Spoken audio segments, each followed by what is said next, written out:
नमस्कार। कार्यक्रम श्रोतासँग सांसदबाट ठाकुर बेलबासीको। कार्यक्रम श्रोतासँग सांसद तपाईले इमेज एफएम 97.9 र इमेज न्यूज एफएम 103.6 सुन्न सक्नुहुन्छ। कार्यक्रममा हामीले मुलुकको पछिल्लो राजनीतिमाथि केन्द्रित रहँदै छलफल गर्ने गर्छौं। यति बेला नेपाली कांग्रेसको 13औं महाधिवेशनको चर्चा मुलुकभर व्याप्त बनिराखेको छ। मुलुकको ठूलो दल र पुरानो दल भएका कारण पनि कांग्रेसको महाधिवेशन प्रतिको चासो आम नागरिकमा बढिराखेको छ। कांग्रेसको नेतृत्व कस्तो आउने हो त्यसले पनि मुलुकको राजनीतिलाई केही हदसम्म दिशानिर्देश गर्न सक्छ, विश्लेषकहरू यसो भन्छन्। यति बेला कांग्रेस जनहरू नयाँ नेतृत्व चयनका लागि रस्साकस्सीमा देखिएका छन्। हामी कार्यक्रममा कांग्रेस नेता एवं सांसद डाक्टर नारायण खड्कासँग मुलुकको पछिल्लो राजनीति सँगसँगै कांग्रेसको 13औं महाधिवेशन र त्यसपछिको कांग्रेसका बारे केन्द्रित रहेर छलफल गर्छौं।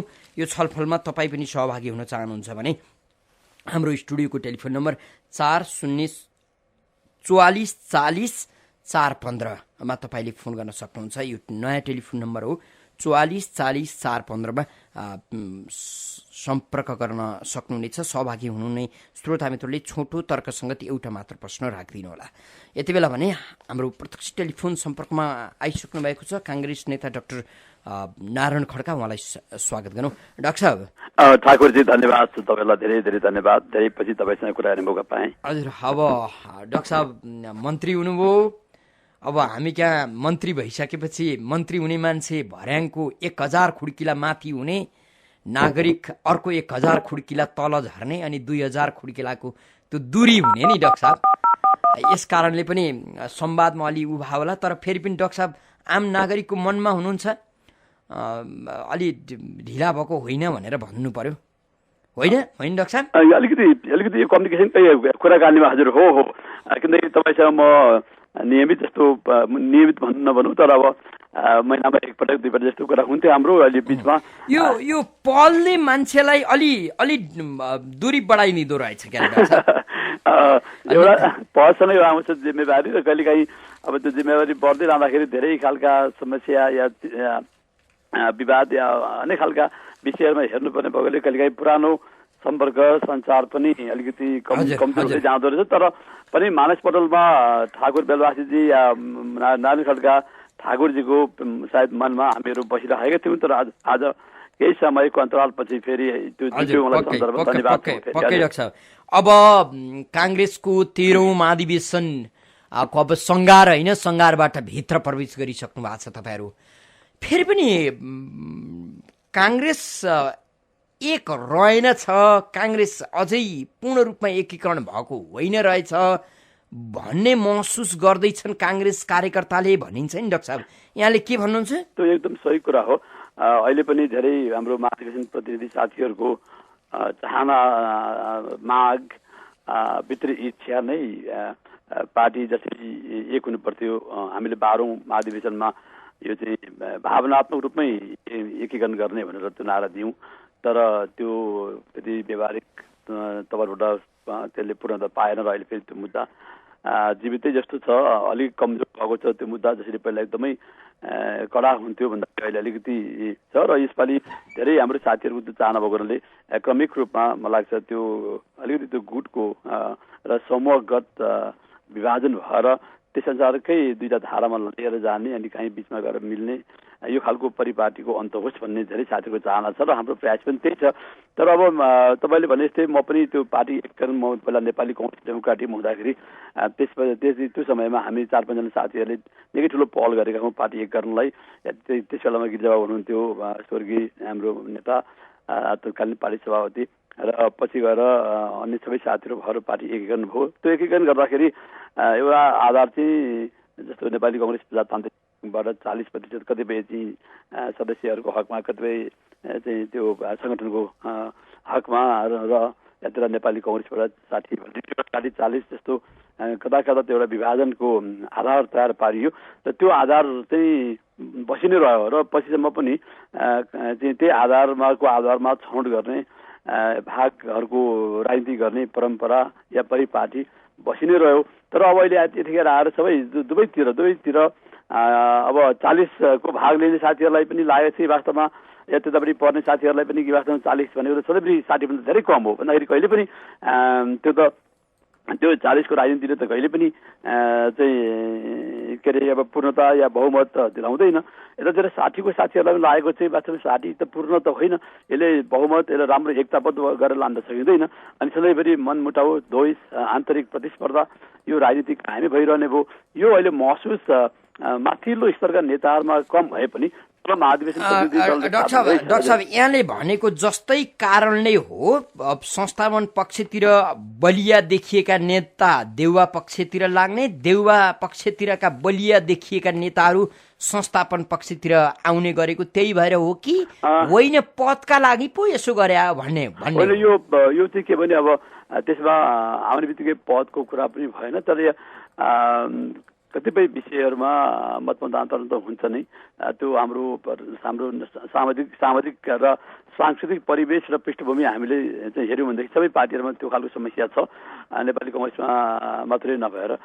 तर के भने अब त्यो हाम्रो अलिकति व्यक्तिवादी र व्यक्तिको सुरक्षा, व्यक्तिको स्थान, स्पेस, इन्डिभिजुअलको स्पेस, पोलिटिकल स्पेस र चाहिँ सेक्युरिटी, म कहाँ पढ्छु, मेरो के हुन्छ भन्ने यी प्रश्नहरू बढी मात्रामा खड्किएका छन्। यो प्रश्नले बढी काङ्ग्रेसलाई चाहिँ बढी प्रभावित बनाएको छ कि पार्टी कहाँ हुन्छ, देश कहाँ पुग्छ, देशको सुरक्षाको बारेमा के हो, देशको स्थान के हो अन्तर्राष्ट्रिय जगतमा, या आर्थिक विकासको हिसाबबाट भन्दा पनि म कहाँ पढ्छु, मेरो स्थान के, मेरो सुरक्षा के।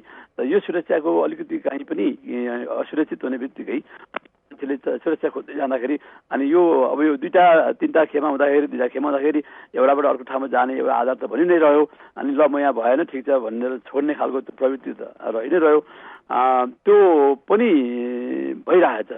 तर यसमा हामी कहाँ एउटा सैद्धान्तिक रूपमा बहस भएर ल भनौँ न, कसैले धर्मकै बारेमा भनौँ या कसैले लोकतान्त्रिक पद्धतिको बारेमा, परिपाटीको बारेमा, राष्ट्रपति या संसदीय व्यवस्थाको बारेमा विवाद, या चाहिँ प्रजातान्त्रिक समाजवादकी सामाजिक लोकतन्त्रको बारेमा विवाद, यी सब कुराहरूको बारेमा सैद्धान्तिक बहस भएर त्यो सैद्धान्तिक किताबमा आफ्नो विचार राखेर उभिनु एउटा स्वस्थ प्रतिस्पर्धाको कुरा हो, एउटा स्वस्थ पार्टीको विकासको कुरा हो। तर हामी कहाँ त्यो सब केही पनि छ। नीति र कार्यक्रम हामी सबै भाग लिन्छौँ, पारित गर्छौँ, अनि हाम्रा कतिपय चाहिँ निर्णयहरूमा हामी सहभागी बन्छौँ, पारित गर्छौँ, लागू गर्छौँ। तर जब चाहिँ अब कुनै सत्ताको, सरकारको या अन्य कुनै पदको कुरा आयो या अन्य कुनै विषयमा त्यसो निर्णय गर्नुपर्ने विषय आयो भनेदेखि अनि हामीहरू कुन किताबमा छौँ, कुन किताबको को हो भन्ने खालको हिसाब किताब निकाल्ने छ। यो अलिकति यो एउटा अब काङ्ग्रेसमा नीति कार्यक्रम भन्दा पनि नेताको कुरा हुने भयो। अब तपाईँले अघि सेक्युरिटीको पनि कुरा गर्नुभयो। काङ्ग्रेस भित्रको राजनीति गर्नका लागि एउटा कुनै नेताको सुरक्षा घेराभित्र बसिएन भने असुरक्षित भइन्छ, अर्थात् राजनीति नै समाप्त हुन्छ भन्ने हो काङ्ग्रेस कार्यकर्ताले त्यो सोच्दैछन्। हुन्छ भनेर भन्दा पनि कतिपय साथीहरू जो स्थापित हुनुहुन्छ उहाँहरूको त समाप्त नहोला, तर पनि उहाँहरूले एउटा रिस्क लिएर त्यहाँबाट बाहिर आएर ल अब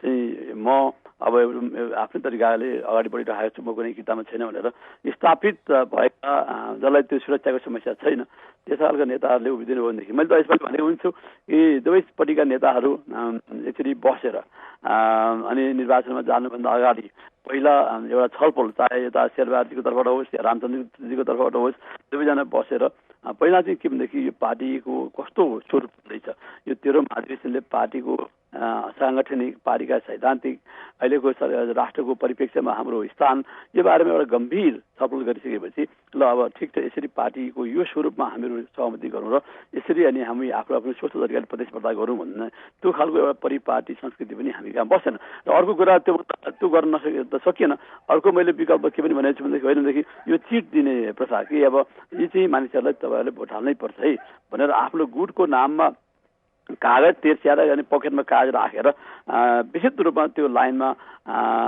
बनाउने पद्धति त्यो पनि हामीले अन्त गऱ्यौँ भनेदेखि पनि एउटा त्यसले एउटा सुधार चाहिँ गर्छ। अब तर त्यो चाहिँ फेरि सुरक्षा, त्यो फेरि आफ्नो बहुमत पुर्याउने हिसाबले अनि आफूप्रति कमिटेड भएका साथीहरूलाई विचलन नहोस् भनेर भन्नको लागि आफ्नो चाहिँ प्रभावित राखिराख्नको लागि त्यो सिस्टम पनि सायद अपनाइन्छ। त्यसरी नै पनि चल्छ होला अबको यो 13औं महाधिवेशन। तर एउटा अत्यन्त जिम्मेवार र बडो यो सङ्कटकालीनको पनि एउटा कठोर मुडमा यतिखेर राष्ट्र उभिएको छ हरेक हिसाबबाट, चाहे तपाईँको चाहिँ यो आर्थिक अवस्थाबाट हेर्नुहोस् या यो चाहिँ यो आपूर्ति र अभाव र चाहिँ अनि महँगी र बेरोजगारीका कुराबाट हेर्नुहोस् या चाहिँ परराष्ट्र मामिलाको हिसाबबाट हेर्नुहोस्, हरेक हिसाबबाट पार्टी र देशै पनि बडो अलिक अप्ठ्यारो अवस्थामा पुगेको बेलामा हामीहरूले चाहिँ अबको 5 वर्षमा यो देशको लाई शान्ति, स्थायित्व र समृद्धि कसरी हासिल गर्न सकिन्छ। अब हाम्रो यो ठुल्ठुलो राजनीतिक मुद्दा मामिला आदिको मुद्दा अन्त भयो, लोकतन्त्र कि एउटा साम्यवादी व्यवस्था भन्ने कुराको त्यो च्याप्टर पनि क्लोज भयो, राजतन्त्रिक गणतन्त्र भन्ने त्यो च्याप्टर पनि क्लोज भयो। अब त हामीले शान्तिको बाटोमा लगेर जनतालाई समृद्धि गराउने तर्फ हाम्रो 4 वर्षको म्याप रोड म्याप के हुन्छ, मापदण्ड के हुन्छ, नक्सा के हुन्छ, त्यो बारेमा हामीहरूले छलफल गर्नुपर्नेमा अझै पनि हामी के भनेदेखि मेरो मान्छे यति उसको मान्छे यति हामी यसरी चाहिँ भाग लिँदैछौँ। यही एउटा चाहिँ पार्टीमा नेतृत्वमा कसरी आउने र कसरी स्थापित हुने यसैले बढी हाम्रो टाइम लिइरहेको छ। अब डाक्टर साहब त्यसो भने महाधिवेशनपछि चयन हुने नेतृत्वले पनि मुलुकको यो राजनीतिक सङ्कटलाई सम्बोधन गर्न सक्छ भनेर कल्पना गर्नु यो मिथ्या हो होइन।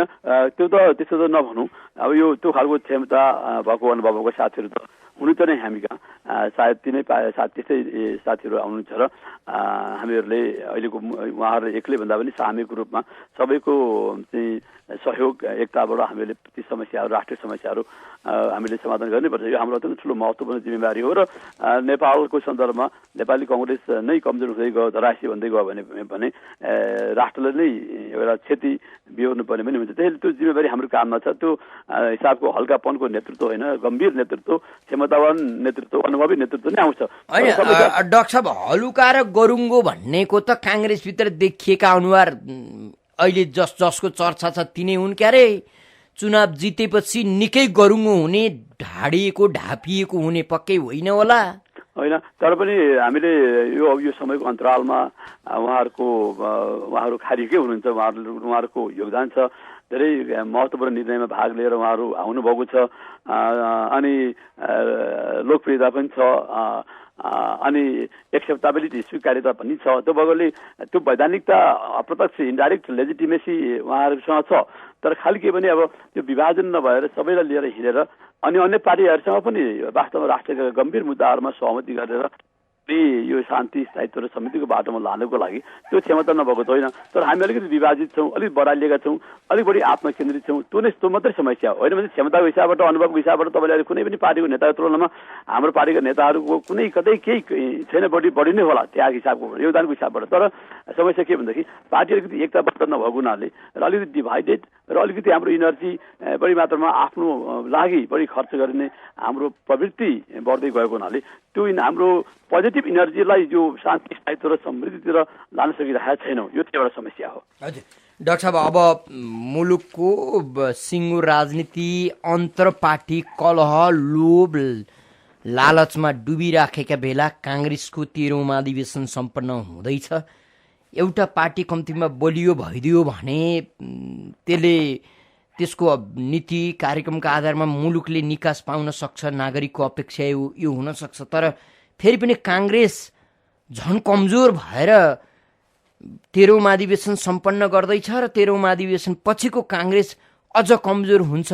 मनमुटाव बोकेर, रिसराग बोकेर एकअर्कालाई सिद्ध्याउने तहको त्यो ढङ्गको काङ्ग्रेस बन्छ भन्ने त होइन होला नि। त्यो डर काङ्ग्रेसले पाल्नुपर्छ कि पर्दैन? तपाईँको प्रश्नको पछिल्लो पार्ट चाहिँ मेरो पनि एउटा चिन्ता र चासोको विषय हो। योभन्दा अगाडिको यो कान्तिपुरमा यो हामी आफै कति समाजवादी भन्ने एउटा शीर्षक बनाएको थिएँ 2 हप्ता अगाडि।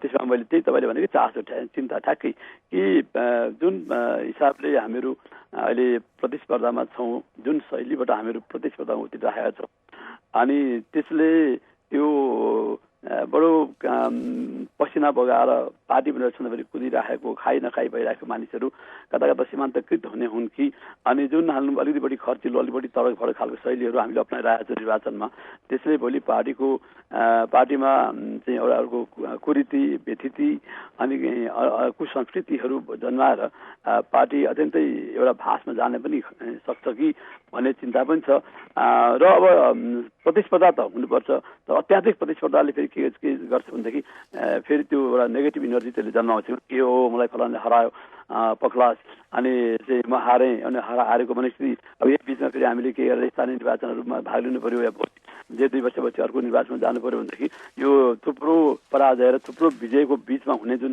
एउटा अस्वस्थता एउटा द्वेष त्यो मेटाउन सकिएन भनेदेखि त्यसले फेरि एउटा अर्को समस्या पार्टीभित्र सांगठनिक समस्या खडा गर्न सक्छ। त्यसैले एकातिर यो बडो स्वस्थ कुरा हो, धेरै ठुलो प्रतिस्पर्धा, धेरै साथीहरूको चाहिँ संगठनमा बसेर नेतृत्वदायी भूमिका खेल्छु भन्ने अत्यन्त उत्साहजनक सकारात्मक पनि छ। भन्दाखेरि यो उसको व्यवस्थापन राम्रो हुन सकेन र अब सबै त जित्नुहुन्न, जो जित्छन् जित्नेहरू त खुसी नै हुनुहुन्छ होला, तर हार्नेको सङ्ख्या अत्याधिक हुन्छ अनि त्यो सङ्ख्या नै एउटा भोलि एउटा नेगेटिभ इनर्जी जन्माउने पार्टीभित्र त्यो एउटा माध्यम बनिदियो भने त्यसलाई फेरि नेताहरूले त्यसको उचित व्यवस्थापन गर्न सक्नु भएन भनेदेखि समस्या आउँछ। त्यसैले तपाईँले ठिक भन्नुभयो, यो एउटा 13औं अधिवेशनपछि हामीले चाहेको त अत्यन्त गतिशील सृजनशील अनि अहिले नयाँ प्रविधि युक्त व्यवस्थापक हिसाबबाट अत्यन्त क्षमतावान पार्टी हो। देशको अहिलेको चुनौती खास गरी अहिले हामीले यो नेतृत्वले जो निर्वाचन रहेछ त्यसले 40 वर्षको नहेरे पनि 20 वर्षको कुरा नहेरे पनि यसको अवधि 4 वर्ष छ। त्यो 4 वर्षको मात्रै कुरा हेरेर पहिलो वर्षमा यो हामी यति एचिभ गर्छौँ, सेकेन्ड इयरमा गएपछि हाम्रो यो टार्गेट छ सङ्गठनको, त्यसकारण देशको परिस्थितिको बारेमा चाहिँ समस्याहरू समाधान। तेस्रोमा हेरेर चौथोमा जब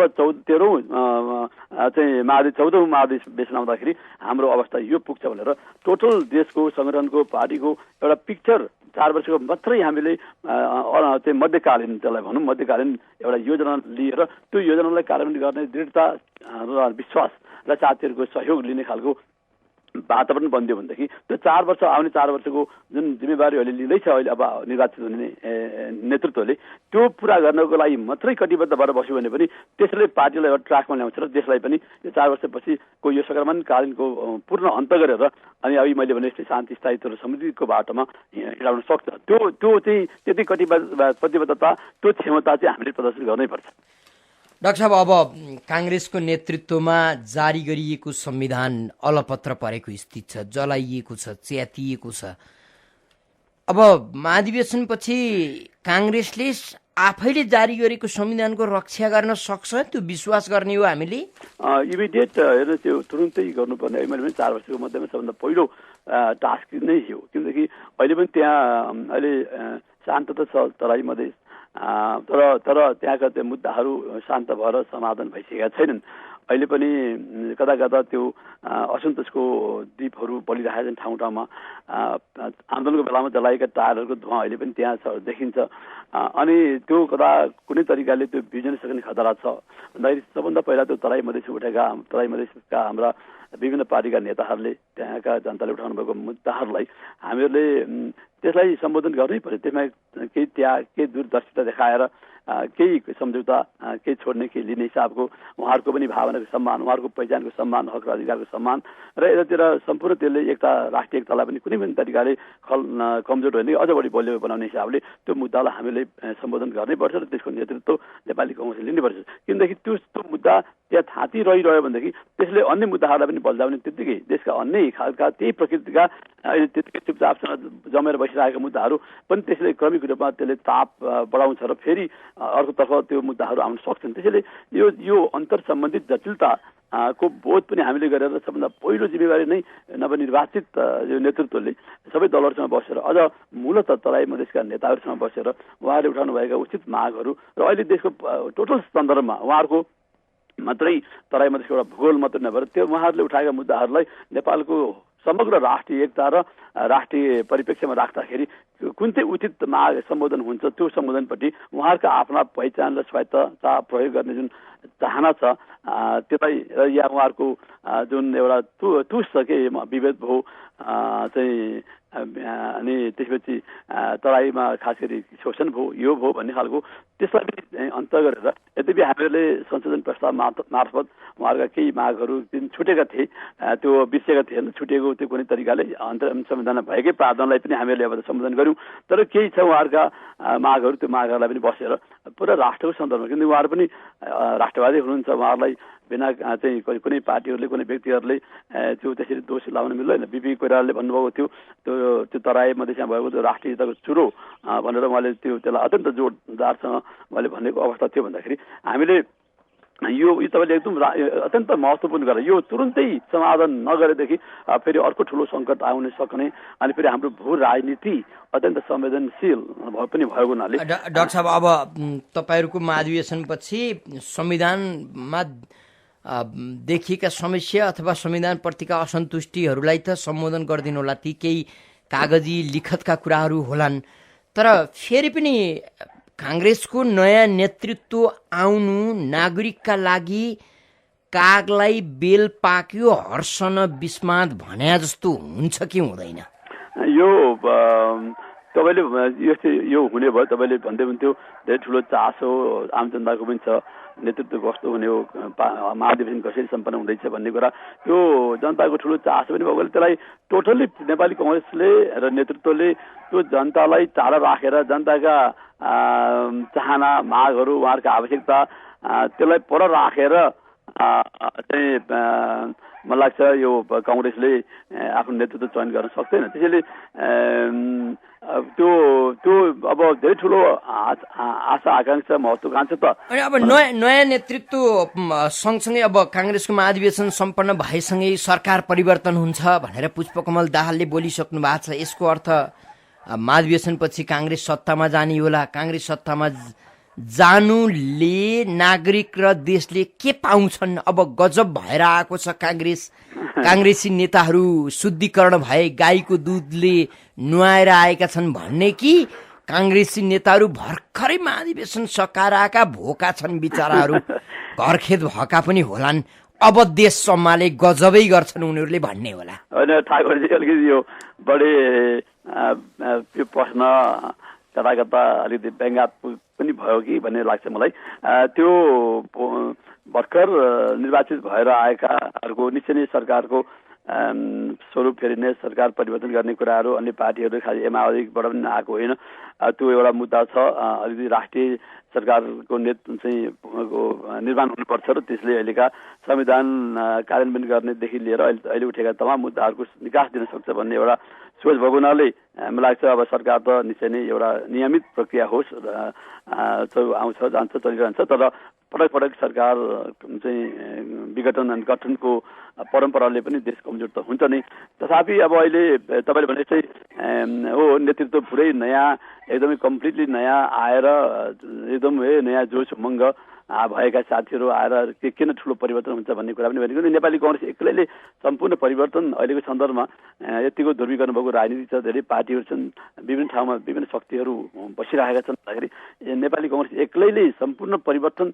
या अहिलेको जति पनि समस्या छ एक्लै हाम्रो नेतृत्व अहिले निर्वाचित नेतृत्वले सरकारमा जाने बित्तिकै सबै परिवर्तन गरिहाल्छ भन्ने कुरा त होइन तर अब अहिलेको माग अनुसार चाहना अनुसार अनि राष्ट्रको समस्याको केही बोध पनि भएन भनेदेखि त निश्चय नै यो नेतृत्व कुनै काबिलता केही छैन भन्ने कुरा हुन्छ नि त्यसकारण चुनौती के छ भनेदेखि त्यो साबित गरेर देखाएर नेपाली काङ्ग्रेसको नेतृत्व वास्तवमा सफल छ है यसले काम गर्न सक्छ भन्ने विश्वास पनि दिनुपर्ने छ भनेदेखि नेताहरू चाहिँ यदि सरकारमा गएर असफल हुन थाले भने त फेरि यो संयुक्त सरकार बन्छ एउटा मात्रैलाई भन्दा पनि बडो गाप छ अहिलेकै सरकार पनि श्री प्रधानमन्त्री श्री खडगप्रसाद ओलीजीको असफलता भन्न मिल्दैन धेरै खालका पार्टीहरू त्यहाँ बसेर सरकार चलाइरहेका छन् संयुक्त सरकारको त्यो एउटा समस्या छ तर के भने एउटा परिपाटी एउटा सिस्टम बसाइदिएर अनि क्रमिक रूपमा मागहरूको बारेमा अलिकति देशभक्ति राष्ट्रियता र अहिले जनताप्रति संवेदनशील भएर अगाडि आउनै पर्छ यो अहिले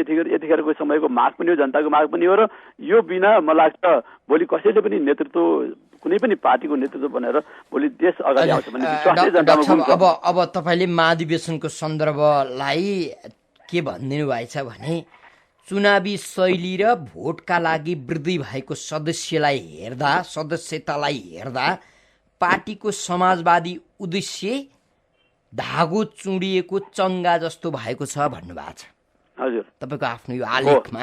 हजुर भनेको अब काङ्ग्रेस त कुहिरोको काग जस्तो बनिराखेको छ कि क्या हो? यो तपाईँले यो बडो एउटा पोइन्ट तपाईँले त्यहाँ समाउनु मेरो लेखको त्यो प्रवृत्ति जन्मियो हेर्नु न। अब त्यहाँ हजारौँ लाखौँ जो कार्यकर्ताहरू छन् ती कार्यकर्ताहरू अहिले पनि उनीहरूको आफ्नो दैनिक समस्याहरू बेरोजगारीको त्यसपछि अभावको अनि उचित आफ्नो बच्चा बच्चालाई उचित शिक्षा दिने आदि इत्यादि अत्यन्त ठुलो समस्यामा छन् कि अब यस्तो बेलामा अनि ती कार्यकर्ताहरू जोसँग पकेटमा 100 रुपियाँ पनि छैन तिनीहरूले धेरै खर्चिलो तडक भडक अनि होटलमा गएर खुवाई पियाई गरेर आएको भोटलाई त्यो हेरिरहँदाखेरि अनि ती जनताहरू जो काङ्ग्रेसको समाजवाद धेरै कुरा नबुझे पनि यसले हाम्रो गरिबीको अन्त गर्छ, यसले असमानता अन्त गर्छ, यसले भेदभाव अन्त गर्छ, यसले हाम्रो हातमा आम्दानी बढाइदिन्छ, धेरै धनी मान्छेहरूको धनको मूल्य चाहिँ कर लिएर हामीमा लगानी गर्छ भन्ने त्यो आशले समाजवाद बुझेका मानिसहरू कार्यकर्ताहरू त जनताहरू भने त अब यो परिपाटी देखेपछि त अनि बडो उदासीनले यस्तो पो रहेछ पार्टी जतिर पो गइसकेको छ, बढी पुँजीवादी भौतिकवादी चरित्र पो यसले लिएछ भन्ने खालको त्यो मानसिकता भयो भने त्यो बजेट खाएको चङ्गा जस्तै पो समाजवाद त त्यहाँबाट गयो। अब यसलाई फेरि हामीले ब्याक ल्याएर अब यसलाई यो जोड्नु अब डाक्टर साहब कसरी ब्याक गर्नुहुन्छ? हेर्नुहोस् न, महाधिवेशन सम्पन्न गर्नका लागि 4 करोड भन्दा बढी बजेट पार्टीले नै छुट्याएको छ। एकजना केन्द्रीय सदस्य लड्नका लागि करोडको हाराहारीको खर्च गरिएको छ। अनि होइन अब यो चाहिँ एउटा अब यदि खर्चिलो हो भने त अब यो धेरै कुराको अब आउने साथीहरूलाई होटल कहीँ राख्ने पऱ्यो, खुवाउनै पऱ्यो, त्यो त अब कुनै पनि पार्टीको एउटा जिम्मेवारीभित्र पर्छ। कतिपय साथीहरू उहाँदेखि खर्च गरेर बसमा आएर यहाँ होटल पनि तिरेर 4 दिन 5 दिनसम्म खाएर बस्ने खालको पनि अवस्था जस्तो नि डाक्टर साहब हुन त भर्खरै अब निवर्तमान मन्त्री पनि हुनुहुन्छ, यो खर्च बढी भएर बढी हुने देखेर डाक्टर साहबलाई चिन्ता लाग्यो त होइन नि? होइन म त सुन्नु न, अब म आफ्नोलाई भन्नु चाहन्छु पर्दाखेरि 1-2 करोड खर्च त म पनि गरिहाल्छु भन्ने हिम्मत त डाक्टर साहबसँगै छ। त्यो मेरो हिसाबमा भन्नुदेखि म अब यो गत 70 को आम निर्वाचनमा पनि अत्यन्त कम पैसा खर्च गर्ने मान्छेको मध्येमा पर्छु। किनकि मेरो सिद्धान्तै मैले त्यहाँ खर्च गरेर भोट मागेर त्यसको कुनै अर्थ छैन। यहाँ मैले तपाईँले हेर्नुहोला मेरो कुनै तडबाट मैले कुनै साथीलाई ल्याएर उहीँदेखि बुक गराएर बसमा ल्याएर होटलमा राखेर खुवाएर त्यहाँबाट भोट हालेर छोडिदिने, अरूलाई भेट्न नदिने त्यो खालको पनि प्रवृत्ति म सुन्दैछु। कतिपय पार्टीहरूमा नेपाली कङ्ग्रेसमा त्यो हाबी हुँदैछ भन्ने सुन्दैछु।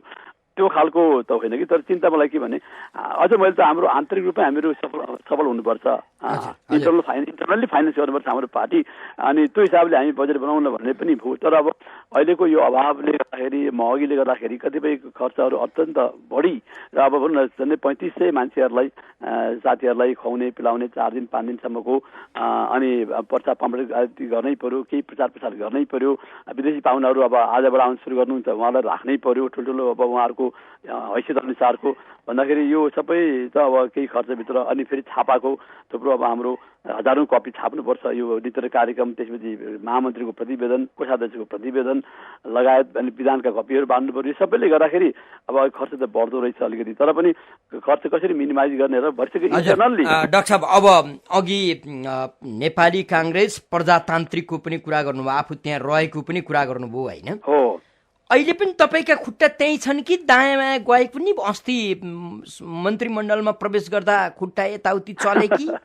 मलाई खुट्टा खालि जहाँ छ नेपाली कङ्ग्रेस, मैले यो तपाईँहरूले भन्दाखेरि साथीहरूले भन्दाखेरि म खालि नेपाली कङ्ग्रेस भन्छु। किनकि त्यो नेपाली कङ्ग्रेस एकीकरण गर्नमा हामी साथीहरूको पनि भूमिका भएकोले त्यतिखेर अरू कुनै नेपाली कङ्ग्रेस प्रजातान्त्रिक, नेपाली कङ्ग्रेस ब्राकेट कोष्ठभित्रका पार्टी कङ्ग्रेस नहुन् र नेपाली कङ्ग्रेस मात्रै नामबाट चिनेको पार्टी मात्रै त्यसको कार्यकर्ता भन्न पाऊँ भन्ने हिसाबले एकीकरण गरेको प्रयास मैले पनि सानोतिनो गरेको हुँ। त्यो हिसाबले म आफूलाई नेपाली कङ्ग्रेसको मात्रै कार्यकर्ता भन्न रुचाउँछु र नेपाली कङ्ग्रेसकै हिसाब र उसकै परिधिबाट त्यसकै परिवेशमा त्यसकै नीति र कार्यक्रमको आधारमा म आफ्ना मुभमेन्टहरू, मेरा आफ्ना पाइलाहरू, मेरा आफ्ना प्रयासहरू चाहिँ कार्यक्रमहरू, गतिविधिहरू, सक्रियता त्यही परिधि, त्यही परिवेश र त्यही आधारमा बढाउँछु।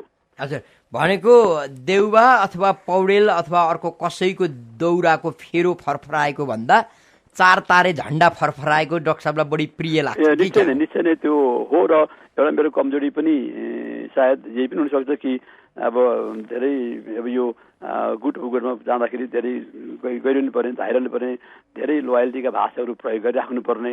अनि एकजना साथी धेरै नजिकबाट चिन्ने कुनै गुटका साथीहरूलाई भन्नुहुन्थ्यो, तपाईँ त्यहाँ एकदमै कम जानुहुन्छ क्या, अब तपाईँको त कुनै खैरियत छैन भनेर जिस्काउँथे मलाई। भन्दाखेरि यो अलिकति स्वाभिमान हरेक कार्यकर्ताको, नेपाली कङ्ग्रेस एउटा लोकतान्त्रिक पार्टी भएको एउटा विशेषता के भनेदेखि हरेक नेपालीको र कार्यकर्ताको आत्मसम्मान र स्वाभिमानको राजनीति, स्वाभिमानलाई बढाउनु हो। डाक्टर साहब, हामीसँग कोही श्रोता हुनुहुन्छ, छोटो प्रश्न लिन्छौँ। कहाँबाट को बोल्दै हुनुहुन्छ? नमस्कार डाक्टर साहब। नमस्कार, म गंगा प्रसाद शर्मा, नेपाली। हजुर हजुर गंगाजी। अहिलेसम्मको हजुरहरूको काम गराइले विधिको शासन कायम गर्न र नेता आफै नैतिकता देखिएन, पार्टीमा जुन अभ्यास गुटगट देखियो यसले भल गर्दैन र दक्षिणतिरको पनि प्रभाव पर्छ, यसलाई रोक्न तपाईँ के गर्नुहुन्छ? गंगाजी, यो गुटगत कुराहरूलाई अन्त गर्नको लागि हामीहरू म लगायत धेरै साथीहरूले विभिन्न चरणमा छलफल गरिरहेका छौँ। र यसको चाहिँ हामीले नेताहरूसँग गएर यो तपाईँहरूले यो गुटको यो मैले पनि भने एउटा प्रयोग चिट आदि इत्यादि बनाएर यी साथीहरूलाई भोट हाल्नुहोस् भने त्यो परिपाटी तोडिदिनुहोस्, आफ्नो स्वतन्त्र हैसियतमा र क्षमतामा उहाँहरू चुनाव लड्नुहुन्छ, स्वस्थ तरिकाले खर्चको बारेमा एउटा आचार संहिता बनाइदिउँ भन्ने यी सब छ। अब नेपाली कङ्ग्रेस अन्तर्राष्ट्रिय रूपमा पनि चिनिएको पार्टी, अन्तर्राष्ट्रिय समाजवादी संयन्त्रबाट पनि चिरपरिचित, भारत को पनि भारतीय मित्रहरू पनि नेपाली कङ्ग्रेस एउटा लोकतान्त्रिक पार्टी भएकोले लोकतन्त्र र शान्तिको लागि महत्त्वपूर्ण योगदान भएको पार्टी भनेर त्यसरी हेर्छन्। चिनिया मित्रहरूले पनि यसलाई बडो नजिकसँग चिन्छन्, मित्रता छ। त्यो हिसाबले अहिलेको अन्तर्राष्ट्रिय जगतमा नेपाली कङ्ग्रेस एउटा चिनिएको पार्टी। अब पछिल्लो समयमा युरोपतिर पनि फैलिएको छ, युरोपियन साथीहरूका पनि अब प्रभाव काङ्ग्रेसभित्र पर्दैछ, यसका सदस्यहरू पनि काङ्ग्रेसभित्र मौलाएका छन् पनि भन्नु पर्यो। युरोपका साथीहरूको जस्तो युरोपियन समाजवादी साथीहरू, जर्मनको सोसियलिस्ट पार्टी भयो, स्क्यान्डिनेभियन कन्ट्री जस्तो स्विडेनका सोसियलिस्ट पार्टीहरू योसँग त सम्बन्ध भएको होइन। तर अब तपाईँले भने जस्तै अब विभिन्न सङ्घ संस्थाहरूको निकायहरूको चाहना या उनीहरूको इच्छामा त्यसरी हामी प्रभावित हुने होइन। सम्बन्ध अन्तर्राष्ट्रिय समाजवादी मञ्चमा पहिला जुन बिपीले राख्नुभएको थियो त्यसको अझ बढी सक्रियता त हुन सकेको छैन, तर त्यसलाई लिएर सम्बन्ध कायम चाहिँ भइरहेको छ। तर त्यस कारण प्रभाव त हुन्छ, कुनै पनि विषयमा ठुलो पार्टीमा हरेक शक्तिहरूले हेर्छन्, आफ्नो प्रभावमा लिन पाए हुन्थ्यो भन्छन्, अनि नीतिको मार्फत प्रभाव गराउन चाहन्छन्। त्यसलाई रोक्न सक्ने क्षमता त हुनु पर्यो हामी हरेक देशको हरेक पार्टीमा हुन्छ। तपाईँले अहिले चिनिया राजनीतिमा बाहिरी देश, खास गरी अमेरिकाहरूको यिनीहरूको एकदम चासो छ। तपाईँले ठुल्ठुला अन्तर्राष्ट्रिय चाहिँ पत्र पत्रिकामा या CNN या BBC-मा भएका बहसहरू हेर्नु भनेदेखि त्यो सब हुन्छ नै। त्यो खालको त्यति ठुलो आयतनको हाम्रो प्रभाव त छैन, तथापि अन्तर्राष्ट्रिय जगतमा नेपालको पनि जहाँ जहाँ चासो छ हाम्रो भू राजनीतिको कारणबाट, दुईटा देशको बिचको सम्बन्धको कारण, अवस्थितिको कारणबाट र यसबाट उत्पन्न हुने अशान्तिले उत्पन्न गर्न सक्ने दक्षिण एसियाका प्रभावहरूको बारेमा अनि त्यसहरूको चिन्ता हुन्छ नै। तर त्यो चिन्ता हुनुको मतलब हाम्रो राष्ट्रिय हित विपरीत हामीले त्यो त्यसलाई बढ्न दिने होइन। हाम्रो डाक्टर, हामीसँग फेरि अर्का कोही श्रोता हुनुहुन्छ, को बोल्दै हुनुहुन्छ कहाँबाट? हेलो, नमस्कार। हजुर भन्नुहोस् त। हजुरलाई अब यहाँको तपाईँ को बोल्नुभयो प्रश्न राखिदिनुहोस् कृपया। मेरो नाम बहादुर खड्का, म साझा चलाउँछु। यहाँ फोन लाग्दा पहिले पनि लाग्दैन, लागेसम्म अब एकदम प्रश्न राख्नुहोस् त। प्रश्न उहाँलाई के छ भने, मेरो नेपालमा सबै राजनीतिक दलहरू फुटेर टुक्रा टुक्रा हुन्छन्, त्यसपछि राजाको नि एक शक्ति छ, त्यसरी राजनीतिक शक्ति फुटेर टुक्रा टुक्रा भएर एउटा पदको मात्रै लोलाइज गर्छन् यदि नेताले भनेदेखि जनताले कसरी आशा गर्ने गणतन्त्र अथवा लोक? यहाँलाई धन्यवाद दिन्छु। डाक्टर साहब जवाफ दिनु होला। हजुर, होइन यो टुट्ने फुट्ने यो अत्यन्त यो दलीय व्यवस्थामा यसलाई म अत्यन्त अस्वाभाविक मान्दिनँ। तपाईँले भारतकै कङ्ग्रेस आई हेर्नुदेखि 1885मा खोलेको पार्टी अहिलेसम्म चाहिँ 50-60 टुक्रामा बाँडिसके, कतिवटा समाजवादी नै भए, फेरि जोडिन्छन्, आउँछन्। यो एउटा स्वाभाविक रूपमा जान्छ। बेलायतको सबभन्दा ठुलो पुरानो पार्टी लेबर पार्टी, पछि गएर चाहिँ लिबरल पार्टी, पछि गएर लेबर पार्टी हो, त्यसपछि सोसियलिस्ट पार्टी हो। यो हुन्छ नै। यो अलिकति खालि एउटा अमेरिका मात्रै हो, त्यो दुईटा पार्टी सिस्टम अलिकति थिएबाट चलेको, अनि विभिन्न देशमा यो फङ्सन गरिरहँदाखेरि समय परिस्थिति अनुसार पार्टीहरू चलाउन सक्दाखेरि या नयाँ नेतृत्व आउने नपाउँदाखेरि त्यो हुन्छ। तर हामीले फुट्ने टुट्ने भन्दा पनि यसलाई त्यो फुटेकोबाट देशलाई घाटा हुन थाल्यो, असर हुन थाल्यो भनेदेखि त्यो बेला निश्चय नै कि अर्को पार्टी जन्मिन्छ, सशक्त पार्टी जन्मेला या के होला, तर पार्टी दलीय व्यवस्थामा यी एउटा प्रवृत्तिहरू हुन्। तर हामी सबैको अलिकति देशभक्ति र राष्ट्रियताबाट ओतप्रोत भएको त्यो हाम्रो भावना भयो भनेदेखि यो पार्टी फुट्दैमा देशै खतम हुने, देशै कमजोर हुने चाहिँ हुँदैन। किनकि अर्को पार्टी जन्मेला, तर पनि ठुल्ठुला भएका पार्टीहरूले जहाँ जनताको आशा र विश्वास छ, ती पार्टीले आशा र विश्वास र चाहनाअनुसार काम गरेन भनेदेखि निश्चय नै देशलाई केही क्षति त हुन्छ नै खड्काजी। हजुर, फेरि पनि अर्का कोही श्रोता हुनुहुन्छ। को बोल्दै हुनुहुन्छ? कहाँबाट? हजुर नमस्कार, बौद्धबाट सुधार भन्नुहोस्। डाक्टर साहब नमस्कार। नमस्कार हजुर, नमस्कार। जनताले नेपाली काङ्ग्रेसले केही गर्ला कि भने ठुलो पार्टी बनायो, तर हामीलाई पुरो ठुलो पार्टी भइकन कालोबजारीको भलखानामा हालिदिनु भयो। तपाईँहरू विपक्षमा रहनुभयो, तर किन त्यो कालोबजारीको विरुद्धमा जनताको हितमा? डाक्टर साहब जवाफ दिनु होला। हजुर, अब हामीले अहिले यतिखेर सरकारमा हामी छैनौँ, तर मागहरू आवाजहरू उठाइरहेका छौँ। यो सामूहिक रूपमा सरकारले पनि एउटा बहस चलाएर पार्टीभित्र चाहिँ बैठक डाकेर सर्वदलीय बैठक डाकेर अनि कसरी नियन्त्रण गर्ने भन्ने बारेमा सरकारको अझ बढी पहल कदमी हुन्थ्यो। हामी पनि त्यसलाई रोकथाम गर्नको लागि हामीले गर्नुपर्ने पहल हामी पक्कै पनि भूमिका हामी खेल्छौँ नै साथी। डाक्टर साहब, अब डाक्टर साहबको इन्टरभ्यू नलिएसम्म ठाकुरजी तपाईँ असल पत्रकार बन्न सक्नुहुन्न।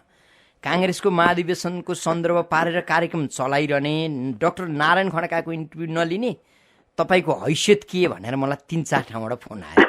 ए हजुर त्यसो नभन्नुहोस्, म पत्रकारै बन्नुपर्छ, म भोलि बिहान डाक्टर साहबको इन्टरभ्यू लिइहाल्छु, म जागिर जोगाउँछु भनेर हजुरलाई बोलाएको।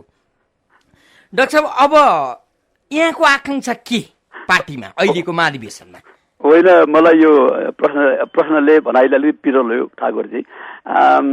मलाई यो त डाक्टर साहबको राम्रो कुरा होइन। डाक्टर साहबको राम्रो होइन, राम्रो त होइन, तर अब कोही साथीले के हिसाबमा भन्नुभयो त्यो मलाई थाहा भएन। तर तपाईँको र मेरो बिचमा अगाडि तपाईँले यो इमेजमा चलाइरहँदाखेरि अत्यन्त धेरै पटक मैले बोलेको छु, धेरै मिठा कुराहरू भएका छन्। मलाई लाग्छ तपाईँ र मेरो बिचको संवादलाई धेरै श्रोताले पनि रुचाइदिनु भएको हुन्थ्यो। त्यो हिसाबले केही ग्याप भएको मैले महसुस गरेँ।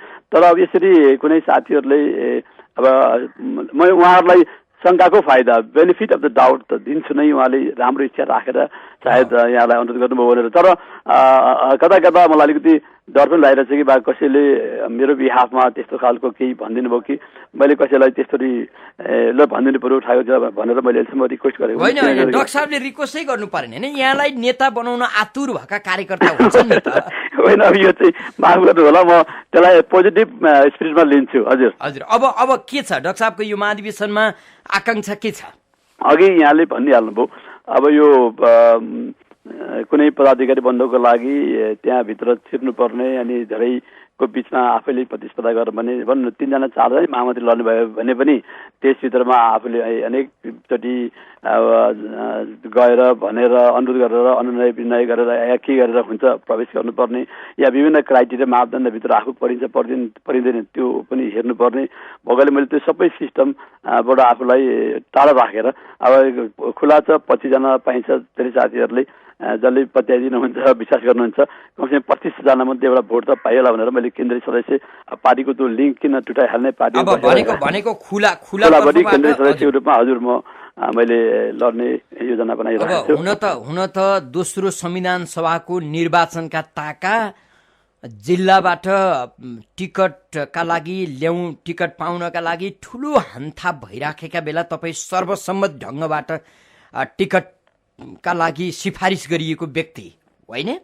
हजुर, त्यो मात्रै नभए त्यो हो। अनि त्यसमा एउटा साबित के पनि हो भनेदेखि पूर्वाञ्चलमा सबभन्दा हाइएस्ट भोटको डिफरेन्स जितेको मान्छे नि 8,500 को फरकले। अबको अहिलेको यो काङ्ग्रेस भित्रको आन्तरिक प्रतिस्पर्धामा पनि तपाईको अब्बल मत आउला भन्ने आफूले आकाङ्क्षा राख्नु भएको छ, त्यो आकलन गर्दै हुनुहुन्छ। अब त्यो हिसाबको त यसमा धेरै खालका कुरा गरिहाल्यो, गजबले मनै खोलेर विज्ञापन गरिदिउँ भनेर नि। ए हजुर ठाकुरजी होइन, अब्बल खालको भोट त अब मलाई अब उठ्ने मान्छेलाई विश्वास हुन्छ जित्छु भन्ने त हुन्छ नै, तर अब साथीभाइहरूको विश्वास माया पाउँछु भन्ने मलाई आशा छ।